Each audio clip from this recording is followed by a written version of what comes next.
Hi viewers, welcome back to our channel బిహెన్హెచ్ agriculture channel. So పత్తి రైతులకు good news చెప్పొచ్చు. తెలంగాణ రాష్ట్రంలో జిల్లా వారీగా అయితే మనకు రోజుకైతే పత్తి ధరలు పెరుగుతున్నాయి. మంచి విషయం చెప్పుకోవచ్చు. సో ఏ జిల్లాలో పత్తి ధరలు పెరుగుతున్నాయి, ఏ జిల్లాలో పత్తి ధరలు తగ్గినాయి, మనం దాని గురించి ఈరోజు మాట్లాడుకోదు. కింటా పైన ఎంత పెరిగింది, కింటా పైన ఎంత తగ్గింది అనే గురించి. సో వీడియో మాత్రం కొత్త వాళ్ళు పాత్రలు దయచేసి ఛానల్ని సబ్స్క్రైబ్ చేసుకోండి, పక్కన బెల్ ఐకాన్ ప్రెస్ చేయండి, కంపల్సరీ చేయించండి రైతులు. Thank you. ముందుగా మనం ఆదిలాబాద్ వ్యవసాయ మార్కెట్లో కనిష్ట ధర వచ్చి చూసుకుంటే 5,986 రూపాయలుగా పలికి గరిష్ట ధర వచ్చి 7,150 రూపాయలుగా పలికింది. సో ఆదిలాబాద్ జిల్లాలో అయితే పత్తి ధరలు పెరిగినాయి రైతులు, మంచి విషయమే. సో కింటాకి అయితే 7,150 రూపాయలు పలికింది. సో ఇకపోతే జమ్మికుంట వ్యవసాయ మార్కెట్లో అయితే హైయెస్ట్ ప్రైస్ చెప్పుకోవచ్చు.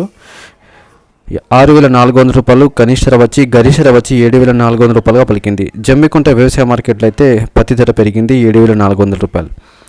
హలీలా మార్కెట్లో కనిష్ట ధర చూసుకుంటే 7,020 రూపాయలుగా పెరిగి గరిష్ట ధర వచ్చి 7,020 రూపాయలుగా ఉన్నది. ఉట్నూరు ఇంద్రవెల్లి మార్కెట్లో కనిష్ట ధర వచ్చి 6,500, గరిష్ట ధర వచ్చి 7,100 ఉన్నది. సో ఉట్నూరు ఇంద్రవెల్లి మార్కెట్లో కూడా పత్తి ధరలు పెరిగినాయి.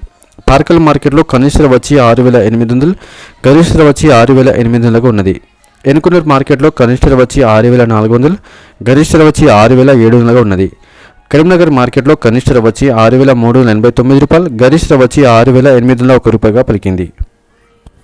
అదోని వ్యవసాయ మార్కెట్లో కనిష్ట ధర చూసుకుంటే 5,067 రూపాయలుగా పలికింది అండ్ గరిష్ట ధర చూసుకుంటే 7,862 రూపాయలుగా ఉన్నది. సో అదోని వ్యవసాయ మార్కెట్లో అయితే నిన్నటితో పోల్చుకుంటే బాగానే పెరిగింది ఫ్రెండ్స్, 7,862 రూపాయలుగా. So highest price friends. So ఈరోజు ఇంతే ఫ్రెండ్స్. వీడియో నచ్చితే లైక్ చేయండి, షేర్ చేయండి, కామెంట్ చేయండి, ఛానల్ని సబ్స్క్రైబ్ చేసుకోండి. Thank you.